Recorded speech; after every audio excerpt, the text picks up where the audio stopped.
Salut, t'as sûrement remarqué que j'ai pas donné de nouvelles sur mon projet pendant ces 3 dernières semaines, mais j'ai pas arrêté de travailler, loin de là même. En fait, j'ai fait un pivot pour réussir à atteindre mon objectif plus rapidement, et je vais t'expliquer dans cette vidéo pourquoi est-ce que j'ai mis en pause mon SaaS principal de gestion de production et d'inventaire pour les pépinières, et comment est-ce que je suis en train de créer une boutique e-commerce en SEO, et en même temps créer un deuxième SaaS qui permet d'accélérer vachement les process pour créer une boutique. Parlons d'abord de pourquoi est-ce que j'ai mis en pause ce logiciel sur lequel je travaille depuis plusieurs mois et que je t'ai révélé dans la dernière vidéo UAPR il y a environ 3 semaines de ça. Eh bien il y a peu, j'ai eu un appel avec Enzo, je te mets sa chaîne YouTube juste ici et je t'invite à aller t'abonner d'ailleurs parce qu'il fait du très bon contenu. Et il m'a dit qu'il avait appris que l'Andorre avait une limite de résidents d'environ 100 000 personnes et qu'ils étaient déjà à plus de 90 000. Ça nous a du coup mis la pression à tous les deux et on s'est dit que si on voulait pouvoir s'expatrier dans les temps, il va falloir qu'on travaille plus et qu'on réussisse à générer l'argent nécessaire cette année. Donc ça a provoqué un changement radical dans ma tête et c'est pour ça que j'ai mis en pause mon logiciel principal et que je me suis lancé dans 2 nouveaux projets, une boutique e-commerce et un deuxième logiciel permettant de faire justement des boutiques e-commerce plus rapidement. Donc d'abord commençons par pourquoi est-ce que j'ai mis en pause le premier logiciel et que j'ai pas continué avec pour pouvoir atteindre mes objectifs d'expatriation. Donc à peu près au même moment où Enzo m'a appelé pour me dire ça, j'étais en train d'essayer de déléguer mon acquisition client pour le SaaS, c'est-à-dire mes cold calls. Je me suis renseigné auprès de plusieurs personnes et je me suis rendu compte qu'il allait être pour moi impossible pour le moment de déléguer ça parce que tous les closers que j'ai contactés m'ont dit la même chose. Le panier moyen, donc l'AOV de mon SaaS, était trop bas pour travailler uniquement à la commission et j'allais donc devoir leur payer des fixes. Sauf que mon SaaS pour le moment il génère pas de chiffre d'affaires et du coup je pouvais pas me permettre de payer un fixe à des closers pour pouvoir trouver des clients. Je me suis donc dit que j'allais faire les appels de vente tout seul, sauf que sur tous les appels que j'avais fait dernièrement, j'avais la même réponse. C'est pas la saison pour changer de logiciel. Actuellement c'est la saison haute de mes prospects. Ils ont beaucoup de travail et ils ont pas la tête à ça. En plus de ça, après tous mes calculs et mes analyses de marché, je m'étais rendu compte que c'était pas possible d'atteindre les objectifs pour pouvoir m'expatrier avec ce premier logiciel pendant la première année. Ça allait prendre plus de temps et d'efforts. Sauf que là il y a une limite de temps qui s'est créée et maintenant je peux plus me permettre d'attendre. Il faut du coup que je trouve une nouvelle solution.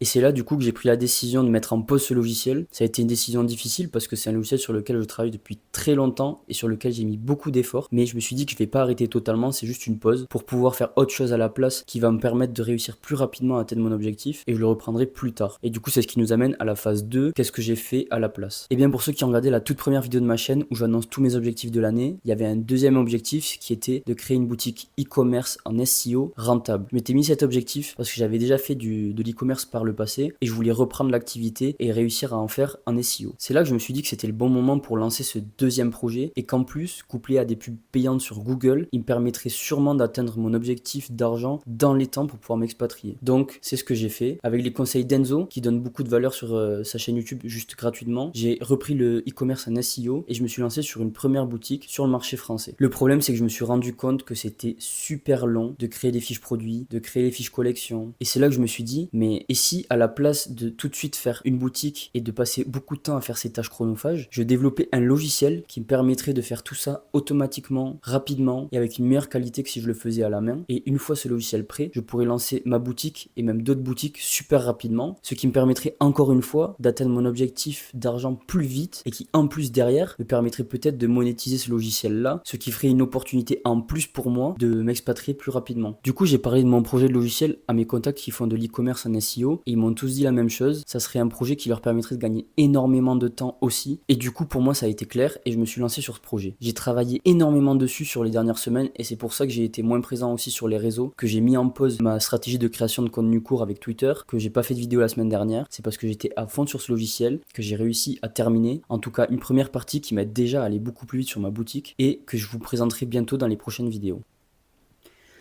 Pour le moment, c'est flouté parce que je peux pas trop encore en dévoiler vu que c'est pas terminé. Mais il y a déjà eu des tests de certains de mes potes dessus et bien sûr de moi pour ma boutique. C'est vraiment déjà très intéressant ce que ça donne ce logiciel. Ça permet déjà d'accélérer énormément les process. Et quand ça va être terminé, je pense que ça va, je peux pas dire révolutionner, mais ça va être un gros atout pour le monde de l'e-commerce et pour tous ceux qui font de l'e-commerce en SEO. Donc je vous en parlerai bientôt plus en détail dès qu'il y a une première version qui va sortir. Et je vous montrerai comment faire une boutique peut-être, enfin comment s'en servir quoi, pour faire une boutique plus rapidement par rapport à la méthode traditionnelle de faire tout à la main quoi. Bon du coup parlons un peu de où j'en suis maintenant dans mes tâches. Donc c'est pas facile de faire une boutique e-commerce et en même temps un logiciel. C'est clair que c'est déjà beaucoup de travail. Mais pour le coup j'ai déjà du coup une première version du logiciel qui est fonctionnelle. Là je suis en train d'ajouter des fonctionnalités qui me permettent de au fur et à mesure avancer sur ma boutique plus vite. En parlant de ma boutique justement j'ai déjà pas mal avancé dessus. Donc j'ai trouvé ma niche. j'ai trouvé mon marché, j'ai fait mes collections produits. Là, je suis en train de faire actuellement les fiches produits. J'ai même pas encore fait le design de la boutique, je le ferai après, je pense. Mais ça prend pas mal de temps pour le moment. Mais quand il y aura le logiciel, tout sera beaucoup plus rapide. Donc voilà, pour le moment, je suis sur ça. Je continue d'améliorer un petit peu le logiciel pour que Enzo il puisse le tester en parallèle, ainsi que d'autres contacts que j'ai dans l'e-commerce. Et j'essaye de l'utiliser en même temps, du coup, pour avancer sur la boutique. Donc les premières fonctionnalités, déjà, elles ont été assez bluffantes. Ça m'a permis de gagner un temps fou. Et là, on va voir pour la suite. Donc j'aimerais bien réussir à lancer cette boutique dans les prochaines semaines. Au début, je voulais la terminer pour cette semaine, mais ça me semble compliqué parce que quand on fait une chose pour la première fois, et pour le coup, moi j'ai de l'expérience en e-commerce, mais en e-commerce SEO, j'ai une très très petite expérience. C'est quasiment la première fois que je fais ça, ce qui fait que tout est plus long. En plus de ça, il y a le logiciel en même temps, ce qui fait que vraiment au début tout est plus long et je pense pas pouvoir la terminer pour cette semaine. En tout cas, pour la semaine prochaine, normalement ça devrait être bon.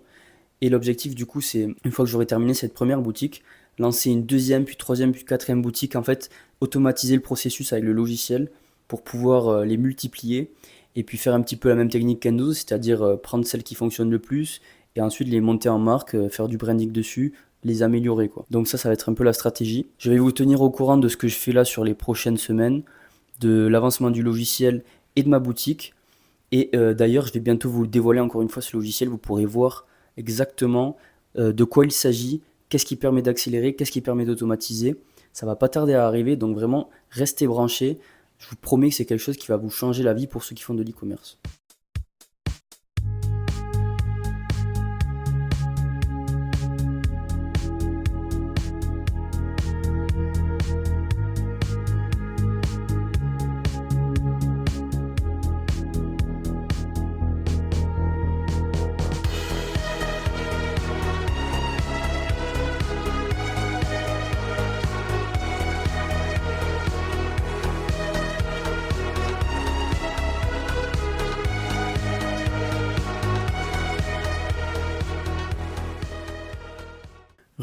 Bon là du coup c'est la fin de semaine, j'ai été en train de faire un peu toute la partie branding du site, c'est-à-dire que pour ceux qui savent pas branding c'est la partie marque.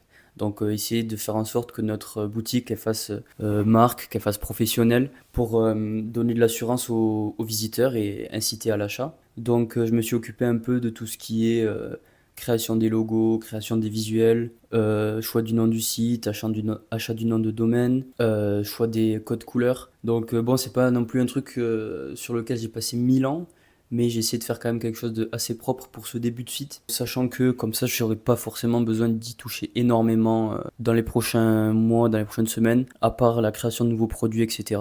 Et ça m'a fait penser, je sais pas si vous avez suivi, mais cette semaine, il y a eu une grosse mise à jour de GPT-4o. Donc, en gros, ils ont mis à jour leur modèle de génération d'images. Et la grosse nouveauté, c'est que maintenant, la génération de texte fonctionne vraiment bien. Chose qui avant n'était pas très fonctionnelle. C'est-à-dire que quand on voulait générer des images avec du texte dedans, les polices, elles voulaient rien dire. Les mots, ils voulaient rien dire. C'était pas très bien fait. Il y avait aussi des incohérences au niveau, par exemple, des mains ou certaines choses. Maintenant, on peut générer des images de très grande qualité. On peut générer par exemple des logos, on peut générer des créatives statiques. Donc pour ceux qui ne connaissent pas, c'est pour les pubs par exemple sur Facebook. Alors à la place de faire une vidéo de publicité, on peut générer une image qui met en avant notre produit, les bénéfices, etc. et qui incite à la vente.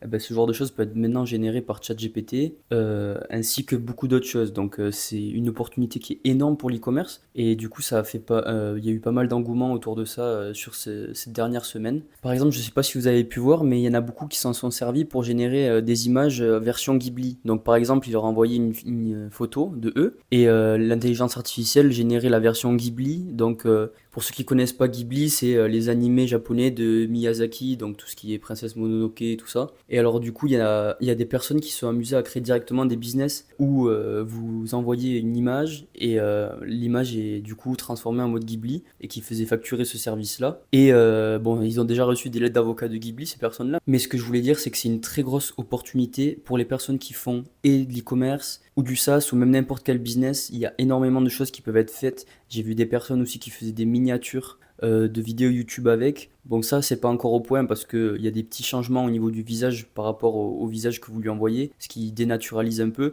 Peut-être que je testerai sur des prochaines vidéos et puis vous me direz ce que ça donne, ce que vous en pensez. Mais en tout cas, c'est une très grosse opportunité et moi, ça m'a donné l'idée de peut-être l'utiliser pour le SaaS que je suis en train de développer. C'est-à-dire faire une automatisation de génération d'images professionnelles avec bien sûr derrière du code qui va optimiser les images, gérer le SEO, donc tout ce qui est les noms d'images, les halts, la compression, et voilà, et générer du coup des images produits avec ça. Donc c'est une fonctionnalité que je réfléchis à implémenter dans le futur. Dites-moi ce que vous en pensez aussi. Le but c'est vraiment que ce logiciel il soit le plus utile pour tous ceux qui font de l'e-commerce. De base, je l'ai développé pour moi et pour aider mes potes. Et si plus tard je le commercialise, il faudrait qu'il soit le plus utile possible et qu'il vous aide le plus possible. Donc voilà, vous pouvez me dire par exemple si vous faites de l'e-commerce, quels sont le genre de choses que vous trouvez lent, que vous pourriez voir comme automatisation. Et s'il y a pas mal de demandes sur ces choses-là, peut-être que ça serait une fonctionnalité pour le futur pour le logiciel. J'ai un peu réfléchi sur toute la partie dont je vous ai parlé, qui est la génération d'images. Donc c'est en vrai un peu une révolution maintenant, parce qu'avant ça, on ne pouvait pas générer ce genre de choses comme ça, d'aussi grande qualité et juste avec de l'intelligence artificielle. Et j'ai remarqué qu'il y a pas mal de métiers qui vont être remplacés par l'intelligence artificielle. Bon, c'est pas un scoop, on le savait déjà, mais même les métiers comme l'informatique, le développement, comme l'illustration, tous les designers et tout ça, la rédaction, enfin, il y a énormément de métiers qui sont en train de peu à peu être remplacés.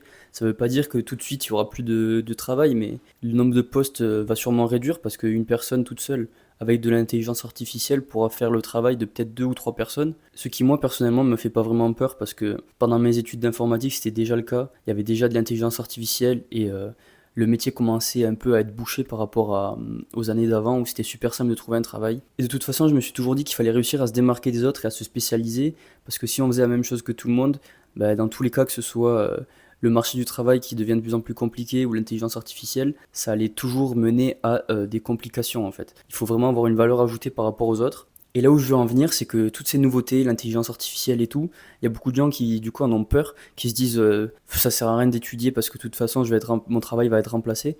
Mais en réalité, c'est une énorme opportunité. Ce que vous devez savoir, c'est que maintenant vous avez des outils en main super puissants qui à l'époque se traduisaient par devoir payer des salariés pour le faire. Maintenant vous pouvez faire énormément de choses tout seul. Et pour ceux qui veulent par exemple créer un business ou même qui veulent juste de l'aide dans leur travail, c'est une opportunité énorme. Donc je pense qu'il faut plutôt, à la place d'avoir peur, voir ça comme une révolution et travailler encore plus, savoir apprendre directement à utiliser ces outils. Je pense que tout le monde maintenant devrait se renseigner énormément sur l'IA, savoir comment ça fonctionne, au moins les modèles LLM, se renseigner sur le prompt engineering, ce genre de choses, parce que c'est des compétences qui vont vous servir énormément dans les prochaines années, qui vont vous permettre d'utiliser mieux ces outils que les autres et qui vont vous permettre aussi, en comprenant exactement comment ils marchent, de vous faire penser à des opportunités de comment les utiliser pour créer un business ou n'importe. En ce moment, il y a énormément de révolutions. Chaque année, il y a quelque chose. Il y a eu les NFT, il y a eu les crypto-monnaies, il y a eu plein de choses. Maintenant, c'est l'IA, peut-être que ça va être la robotique dans les prochaines années. Et je pense que au lieu d'être spectateur de toutes ces révolutions, il faut essayer de s'en imprégner parce que les nouveaux riches seront ceux qui vont s'approprier de toutes ces nouvelles technologies et non pas en être spectateurs. Et donc là, c'est l'ère de l'IA et je pense que vous devriez tous, peu importe votre métier, vous intéresser au moins un minimum à ça parce que je vois pas beaucoup de métiers où ça peut ne pas vous servir. Donc voilà, c'était un peu la petite réflexion que j'ai eue ces derniers jours. On en a pas mal parlé avec Enzo parce que lui aussi, il a remarqué que c'était une énorme révolution qui pouvait l'aider, surtout qu'il vient pas d'un domaine informatique, donc il se rendait peut-être pas compte à la base de la puissance que c'était l'IA. Et je vous conseille exactement de faire la même chose qu'Enzo, du coup, de vous renseigner énormément. Vous avez beaucoup de ressources en ligne. Je crois qu'il y a un site qui s'appelle Brilliant qui vous permet d'en apprendre plus sur comment fonctionnent les modèles. Donc c'est sûr que ça va être un peu de formation, un peu de technique. Mais même sans ça, juste être à l'écoute de ce qui existe, regarder un peu les actualités, les modèles qui existent, les sites qui existent et tout. Rien que ça peut vous aider énormément. C'est la fin de cette vidéo. Là, pendant la semaine, je vais m'occuper de terminer d'implémenter tous les produits qui manquent sur la boutique, de terminer un peu tout ce qui reste à faire. En parallèle, je vais essayer de créer des améliorations sur le logiciel, des automatisations pour aller encore plus loin. Et je vous montrerai tout ça dans la vidéo de dimanche prochain. Donc si vous avez aimé la vidéo, que vous voulez suivre mon projet ou que vous êtes intéressé par tout ce qui est SaaS, automatisation ou e-commerce, ben, je vous invite à vous abonner. Et puis si la vidéo vous a plu, à laisser aussi un like en bas de la vidéo. Et on se retrouve la semaine prochaine. D'ici là, prenez soin de vous.